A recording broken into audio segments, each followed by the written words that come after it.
आपकी थाली में आपको जहर परोसा जा रहा है। जी बिल्कुल, मैं बात कर रहा हूं रोटन मीट की। और मेरे अजीज दोस्तों, इस गोश्त के खाने से हमें कौन कौन सी बीमारियां हो सकती हैं, या हमारी जो जिस्म है जिस्मानी तौर पे हम कितने कमज़ोर हो सकते हैं, इस सब पे चर्चा करने के लिए आज हमारे साथ सीनियर डॉक्टर हैं डॉक्टर शौकत चौधरी साहब है, जो किसी भी तारुफ के मोहताज नहीं है। लेकिन फिर भी हम ये बताना चाहेंगे कि गैस्ट्रो डिपार्टमेंट में ये अपनी जो फ़राइज़ है वो अंजाम दे रहे हैं, और उसके साथ साथ असिस्टेंट प्रोफेसर की हैसियत से गवर्नमेंट मेडिकल कॉलेज जम्मू में जो है वो भी अपने फ़राइज़ वहाँ पे दे रहे हैं। बहुत बहुत शुक्रिया डॉक्टर साहब वक्त देने के लिए। डॉक्टर साहब, एक बड़ा अहम तरीन मुद्दा है कि काफ़ी ज़्यादा जो है वो बड़ी मिकदार में रोटन मीट जो है वो रिकवर किया है।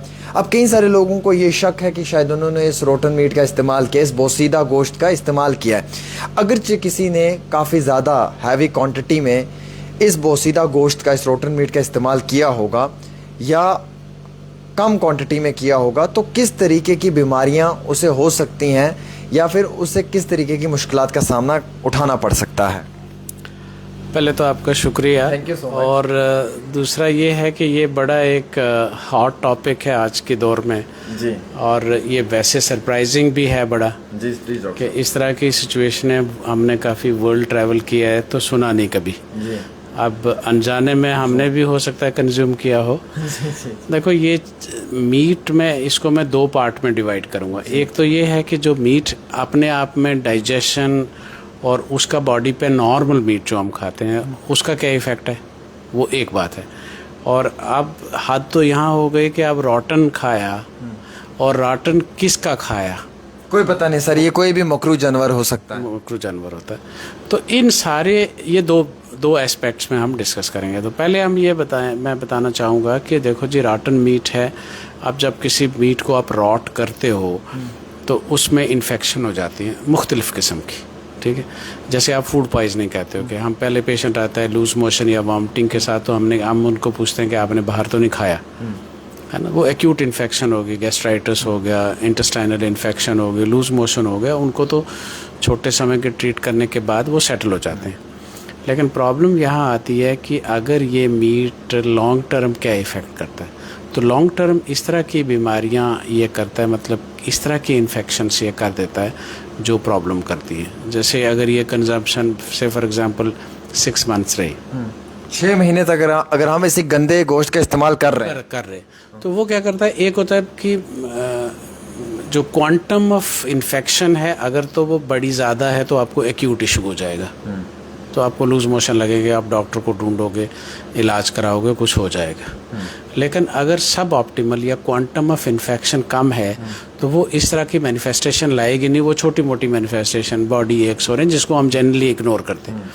अगर उस वाली सिचुएशन में आप देखो तो फिर लोगों को देखो आर्थराइटिस तक हो सकते हैं, जॉइंट पेन विच में अपीयर है 6 मंथ्स लेटर, 1 ईयर लेटर, कई सारी इन्फेक्शन, घुटनों में दर्द वगैरह, घुटनों में, जोड़ों में, किसी तरह की। अगर कई तरह की ऐसी इन्फेक्शंस हैं जो ब्रेन का इन्फेक्शन करती हैं, हार्ट मसल का इन्फेक्शन करती हैं, आप लिवर के इन्फेक्शन करती हैं, इंटेस्टाइन का इन्फेक्शन करती हैं, आंतड़ियों का, हाँ, तो वो इन्फेक्शन जो है वो लॉन्ग टर्म हो जाएंगे। लॉन्ग टर्म मतलब आप उसको कोरिलेट भी नहीं करोगे। फॉर एग्जांपल एक आदमी आता है, वो दिमाग की इन्फेक्शन बेहोश करके आ जाता है, जिसको मेनिंजाइटिस हम अपनी टर्मिनोलॉजी में कहते हैं। तो कई सारी ऐसी इन्फेक्शन है जो वो करती हैं। अब अगर आपने उसका सस्पेक्ट नहीं किया, हम जनरली ये बड़ी सीरियस इश्यूज़ है जिनको हम नॉर्मल रूटीन में टेस्ट भी नहीं करते। तो अगर हम उसको टेस्ट नहीं करते तो फिर हम ट्रीट भी नहीं करेंगे। हम तो वही चीज़ ढूंढेंगे ना जो नॉर्मल है, वायरल इन्फेक्शन तो नहीं, कोई बैक्टीरियल इन्फेक्शन तो नहीं जो कॉमनली होती है। ये हो गए रेयर, तो रेयर तो ढूंढेगा ही नहीं बंदा। अब रेयर के लिए you will have to connect this to the consumption of rotten meat जो आप बात कर रहे हैं। तो ये हिस्ट्री साइंटिफिकली बड़ी इंपॉर्टेंट है to reach to a diagnosis. और अगर अनफॉर्चुनेटली हम नहीं पहुंच पाए तो हम तो लूज़ भी कर सकते हैं ऐसे पेशेंट्स को। तो ये जो है अब इसके बाद एक और लिंक आ जाता है कि जिस एनिमल का मीट हमने खाया उसकी अपनी डाइट क्या थी, वो किसको खाता था। अब जैसे फॉर एग्जांपल एक एफ्लाटॉक्सिन है, वो कैसे होता है कि जो जानवर जो फंगल इन्फेक्शन, मोल्ड्स होते हैं, वो ग्रो करते हैं डेड एंड डिकेइंग टिश्यूज़ पे। आपने देखा होगा कि जंगलों में काफ़ी ज़्यादा है ना, तो वो उन्होंने खाया, वो उनके बॉडी में कंज्यूम्ड है, राइट। हमने उनको खाया तो वो हमारी बॉडी में आ गया, तो मतलब कि वो इन्फेक्शन इनडायरेक्टली हमारी बॉडी में पहुंच सकता है। वहाँ पहुँच गया। अगर उस मकरू जानवर ने किसी और मकरू जानवर को खाया है, वो दोनों चीजें हमारे अंदर है। यस। अब जिन जानवरों का मीट परमिसिबल है ह्यूमंस के लिए, उनमें इस तरह के ईटिंग हैबिट्स होते नहीं, है ना। तो उस तरह से आप सेफ हो। मिसाल के तौर पे आप भेड़ का मीट खाते हो, तो भेड़ तो घास ही खाएगी ना, डेड डिकेइंग टिश्यू तो नहीं खाती, आप समझे।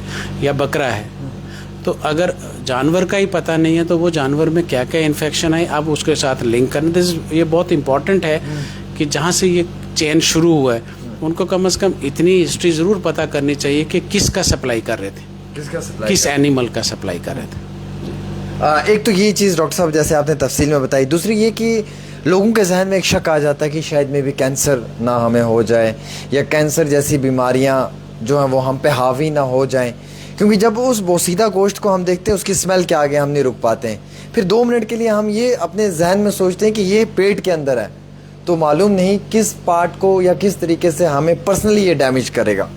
नहीं, वही अब थोड़ा सा मैं इसमें साइंटिफिक आ जाऊंगा कि अगर जैसे एक्यूट इन्फेक्शन है, जो लोग साइंस को समझते हैं, मेडिकल साइंस को, जैसे कॉमनली हमारी साल्मोनेला इन्फेक्शन होती है, ई कोलाई एक ऑर्गेनिज्म है उससे हो जाती है, ट्रिचिनेला से हो जाती है, लिस्टीरिया से हो जाती है, ये एक्यूटली भी प्रॉब्लम कर सकती हैं और एक्यूटली हैंडल भी हो जाती हैं। अब अगर साल्मोनेलोसिस जो है वो क्रॉनिक हो जाए, या ट्रिचिनोसिस क्रॉनिक हो जाए, या लिस्टीरियोसिस क्रॉनिक हो जाए, मतलब एक माइक्रोबायोलॉजी का एक पूरा एक सिलेबस है जो डिस्कस किया जा सकता है इसमें। तो ये प्रॉब्लम जो है ये मैंने जैसे आपको कहा सारे आर्गन को इफ़ेक्ट करें, और जब उनके आर्गन के फंक्शनिंग को कंप्रोमाइज़ करेंगे तो फिर यू विल हैव प्रॉब्लम। अगर हार्ट को किया तो हार्ट पंपिंग मैकेनिज्म कम हो जाएगा, हार्ट फेलियर हो जाएगा। ब्रेन की हमने थोड़ी बहुत बात अभी भी की कि मेनिंजाइटिस है, अगर वो ब्रेन पेरेन्काइमा में जा सकता तो फिर ब्रेन के और इश्यूज डेवलप हो जाएंगे। अब आप सवाल पूछ रहे थे कैंसर का, तो कैंसर जैसे मैंने एक एग्जांपल इस तरह की बताई जो एफ्लाटॉक्सिन की है। तो एफ्लाटॉक्सिन इज़ अ कैंसरस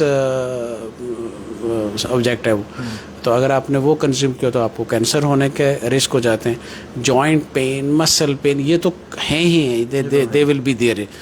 तो उसको वही है लिंक है, अगर आपने रॉटन मीट खाया है उनका जो परमिसिबल एनिमल्स हैं तो you may have less problems. But अगर आपने उनका खाया जो परमिसिबल है नहीं, जिनकी अपनी डाइटरी हैबिट्स हमें पता नहीं है कि उन्होंने क्या खाया, उनकी बॉडी में क्या था जो हमने खाया, ये हमारे लिए प्रॉब्लम हो सकती है। डॉक्टर साहब एक हमने कहावत भी सुनी है, क्योंकि आपका साफ जाहिर सी बात है कि आप गैस्ट्रो डिपार्टमेंट से हैं, तो हमें वो चीज़ें आपसे पूछनी चाहिए कि जो हम किस तरीके का अपनी रूटीन में डाइट रखें जो हमें डाइजेस्ट हो सकता है। आज के नौजवानों के लिए बड़ा अहमियत रखने वाला सवाल है, सुबह का ब्रेकफास्ट, दोपहर का लंच और रात का खाना, इन तीनों चीज़ों में से हमें कौन सा हमारे लिए ज़्यादा इम्पॉर्टेंट है, और किसको हम स्किप कर सकते हैं, और किसे हम कम क्वांटिटी में ले सकते हैं, और कौन सी इन तीनों चीज़ों में से ऐसी चीज़ें जो हमें हैवी लेना चाहिए। बाज़ औक़ात ऐसा भी होता है कि लोग रात को पेट भर कर खा के सो जाते हैं, फिर कई सारे लोग कहते हैं कि भाई आप ज़्यादा खाने से खराटे मारते हैं। तो ये बातें भी हम सुनते हैं, चलिए ये र्यूमर्स हैं या हकीकत है, सदाकत है, इन चीज़ों को थोड़ा आप एक्सप्लेन करें, क्योंकि गाँव से भी लोग आपको देख रहे हैं, शहर से भी लोग आपको देख रहे हैं, तो सब लोगों के माइंड में से कन्फ्यूजन क्लियर होना चाहिए। बिल्कुल। ये देखो, एक सवाल, एक तो हमने ओपनिंग में डिस्कस किया कि एक हम मीट का डाइजेशन एब्जॉर्प्शन कैसे होता है वो बात करी थी ना। दूसरी हमने रॉटन मीट की बात की, रॉटन वाला पार्ट सेटल किया, वो दूसरा क्वेश्चन अभी भी पेंडिंग है। तो मेरे ख्याल से आपके इन सारे सवालों का जवाब वहाँ आ जाएगा। देखो, मीट जो ईटिंग है, meat eating is good thing, अच्छी बात है, उससे मसल बनते हैं। प्रोटीन है ना, protein majority of the body function में प्रोटीन का रोल है। इम्यून सिस्टम में रोल है, मसल बिल्डिंग में रोल है, आपकी एनर्जी में रोल है, रिजर्व बॉडी की एनर्जी वो प्रोटीन से आती है। फिर इसकी तीनों में से कार्बोहाइड्रेट, फैट्स और प्रोटीन, इन तीनों को अगर आप कंपेयर करो तो डाइजेशन प्रोटीन की थोड़ी डिफ़िकल्ट होती है। ठीक, तो पुराने ज़माने में जब लोग मीट का कंजम्पशन करते थे, या वेस्ट में आज भी मीट का कंजम्पशन ईस्ट से ज़्यादा है, फिर वो लोग क्या करते हैं, उसको बर्न आउट करते हैं। अगर तो आप मीट को बर्न आउट कर लेते हो, अच्छा, तो फिर आप ये सारे फ़ायदे ले सकते हो, राइट। हमारे सिस्टम में सबसे बड़ा एक नया कंसेप्ट है जिस पे हम कभी फिर बात कर सकते हैं कि जो गट माइक्रोबायोम, उसका ये मतलब हो गया कि जो गट के अंदर, जो हमारी इंटेस्टाइन के अंदर, आंतड़ियों के अंदर कीड़े हैं, वो कीड़े मेजॉरिटी यूज़फुल है, ज़्यादातर उनका फ़ायदा है हमें। तो उसकी मिकदार के ऊपर सारी साइंस है। आपकी शुगर उस पे है, आपका बीपी उस पे है, आपके कैंसर प्रोडिस्पोजिशन उस पे है, मोटापा उस पे है, यहाँ तक कि मूड उस पे है। तो अगर आपने मीट खाया और आपने एक्टिविटी नहीं की तो आप उसको डाइजेस्ट ठीक से नहीं कर पाए, तो उससे क्या हुआ कि आपने जो गट के बैक्टीरिया थे हार्मफुल बढ़ा लिए, वो उसको हार्मफुल सब्सटेंसेस में कन्वर्ट कर लेंगे। तो आपके जो हार्मलेस या यूज़फुल बैक्टीरियाज है उसकी मकदार कम, तो बैलेंस रहेगा ना। अब मेरा ये सजेशन है एज ए गैस्ट्रोएंटरोलॉजिस्ट कि आप अगर मीट खाओ तो उसको डाइजेस्ट करना, मीट खा के सोना नहीं। अगर आप मीट खा के सोओगे, वो मीट अंदर पड़ा जाएगा, डिके हो जाएगा, उसमें हार्मफुल बैक्टीरिया अपनी पॉपुलेशन को बढ़ाएंगे और जो यूज़फुल बैक्टीरिया उनकी पॉपुलेशन कम हो जाएगी। और माइक्रोबायोम के ऊपर डिपेंडेंट है कि आपको ओबेसिटी होगी, आपको लिपिड मेटाबॉलिज्म उस पर इफ़ेक्ट है, हार्ट डिजीज़ होंगी, डायबिटीज़ होगी, मूड्स वो होंगे, शॉर्टनिंग ऑफ लाइफ, ये सब कुछ माइक्रोबायोम। तो साइंस यहाँ जा रही है, वो कह रही है कि डायबिटीज़ को वहाँ मत ट्रीट करो पैनक्रियाज लेवल पे, उसको गट लेवल पे ट्रीट करो, इंटेस्टाइन। तो इसलिए खाना, क्या खाना, कब खाना, कैसे खाना, ये बहुत इंपॉर्टेंट होता चला जा रहा है। तो मीट ज़रूर खाओ, पर मीट खा के अनडाइजेस्टेड रखो, वो उतना हार्मफुल है तो उसे खाना नहीं चाहिए। अब आता हूँ मैं आपके सवाल पे कि क्या और कब। देखो, जब आपकी जिस खाने के बाद आपकी एक्टिविटी में ज़्यादा है, उसको आप अपना मेजर मील बनाओ। तो वो कब होता है? ब्रेकफास्ट। जब हम उठते हैं, नाश्ता करते हैं, फिर हम काम को जाते हैं, तो एक्टिव रहते हैं, है ना। आप ब्रेकफास्ट स्ट्रॉन्ग होना चाहिए, ब्रेकफास्ट सबसे हैवी, ठीक, लंच उससे कम, और डिनर शॉर्टेस्ट, बिल्कुल छोटा। क्यों सर, छोटा क्यों? वही, क्योंकि खाना खा के आपको डिनर में सोना है, तो फिर डाइजेस्ट कैसे होएगा? वो तो पड़ा हुआ आपके इंटेस्टाइन में, वो तो आपके बैक्टीरिया उल्टे वाले बनाए जा रहे हैं। हाँ, अच्छा, एक ना एक फ़नी सा सवाल है कि अगर कोई ज़्यादा खाने का शौकीन है या किसी को ज़्यादा खाने की आदत होती है, भूख लगती है, ऑब्वियसली जितना जिस्म को चाहिए उतना देना है, तो उसके लिए क्या है, वो कैसे कम खाएगा सर? नहीं, देखो, खाना जो है ये कभी भी इंटेस्टाइन का नहीं होता, ये दिमाग है। अच्छा, हाँ, so eating is not a behaviour of intestine, it is a brain. हाँ, तो जब आप खाना खाते हो तो इसके अपने अपने फेजेस हैं। तो जब आप स्मेल करते हो ना खाने की, तो डाइजेशन वहीं से शुरू हो जाती है। आपके जो इंटेस्टाइन के डाइजेस्ट करने वाले स्क्रीशंस हैं, हार्मोन्स हैं, वो वहाँ से एक्टिवेट हो जाते हैं। फिर दूसरा स्टेज आता है जब आप उसको च्यू करते हो, चबाते हो, मज़ा लेते हो, है ना। उस मज़ा लेने स्टेप 2, तो जब स्टमक में जाता है वो तो स्टेप 3 है। तो एक बात। दूसरी बात ये है कि खाना जो हम कहते हैं कि मेरे को बड़ी भूख लगती है, मेरे को कम भूख लगती है, ये सारा सेट ब्रेन में होता है, ज़्यादा और कम। हाँ, जब आपने डिसाइड कर लिया कि मैं नहीं खाऊंगा या मेरे लिए ये ठीक नहीं है, तो आप ऑटोमेटिकली से रमज़ान देख लो, आप सडनली, है ना। हाँ, अच्छा डॉक्टर साहब, ये बड़ी अच्छी आपने चीज़ कही। नमकीन चाय के हवाले से बात करेंगे। नमकीन चाय काफ़ी ज़्यादा लोग लेते हैं, शौकीन हैं, और कई सारे लोग तो अपनी रूटीन में लेते हैं। ये नमकीन चाय हमारे लिए ठीक है, नहीं है सर? बिल्कुल। उसके ऊपर भी देखो, यहाँ भी एक कनेक्ट हो गया सवाल दूसरा भी, जो आपने रॉटन से बात करी। अब जब आप रॉटन मीट खाते हो या मीट किसी तरह का भी प्रिजर्व्ड, हम रेफ्रिजरेशन करते हैं उनकी, फिर हम प्रिजर्वेटिव यूज़ करते हैं बहुत सारे, जैसे अब तो फ्रूट्स और वेजिटेबल्स में बहुत आ गया ना प्रिजर्व। ये प्रिजर्वेटिव भी आपकी सेहत के लिए हानिकारक हैं, हार्मफुल हैं।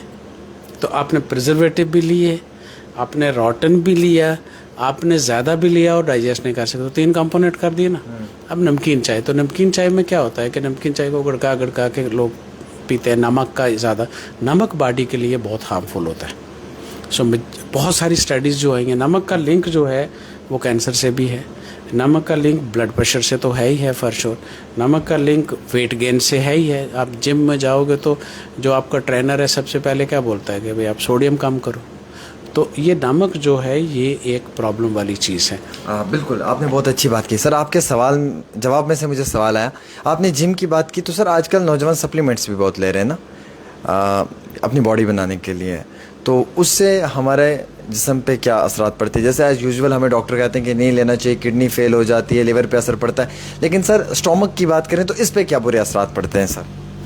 नहीं देखो, इसमें इसको भी और तरह से, एक होती है स्ट्रेंथ एक्सरसाइज जिसमें आप अपना मसल बिल्ड करते हो, ठीक है। उसके लिए जब मसल रिपेयर मैकेनिज्म में जाता है या मसल बनता है तो उसको प्रोटीन चाहिए होती है, ठीक। एक एस्पेक्ट ये हो गया। दूसरा एस्पेक्ट है कार्डियोवैस्कुलर, है ना। फिटनेस के लिए आपको कार्डियोवैस्कुलर चाहिए। तो जो लोग साइंटिफिक जिमिंग करते हैं वो इस तरह से करते हैं कि वो half of the time they spend on cardiovascular activity and half of the time they spend on strength exercises and muscle building, ठीक। अब अनफॉर्चुनेटली जो हमारा यूथ है उसको ये कार्डियोवैस्कुलर वाला पार्ट ज़्यादा पता नहीं, उनको चाहिए मसल जो दिखे, है ना, उनके कपड़े अच्छे दिखें, मसल का साइज़ बड़ा करने के चक्कर में वो क्या करते हैं कि ये इस तरह के चीज़ें यूज़ करते हैं, सो कॉल्ड प्रोटीन्स।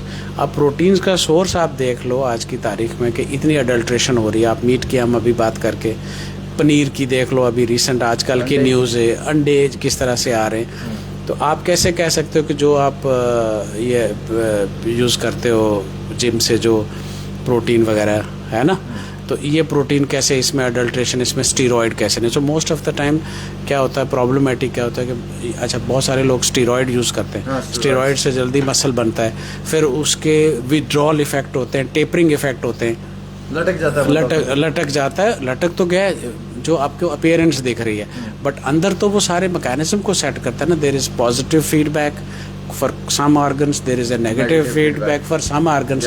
तो वो अंदर तो गड़बड़ हो गया ना सारा। Obviously this is very true, ये चीज़ पे मैं एक्सेप्ट करता हूँ। तो उसलिए मैं इस पे हमने पहले भी एक बारी बात कर चुके हैं कि आज मेरा मसल है ही नहीं, आज मेरी एक्टिविटी है ही नहीं आधा घंटा, कल से मैं चला गया जिम, और हमारे पास गैस्ट्रो में बहुत सारे लोग आते हैं गैस्ट्राइटिस करके, इंडाइजेशन करके, ब्लोटिंग करके।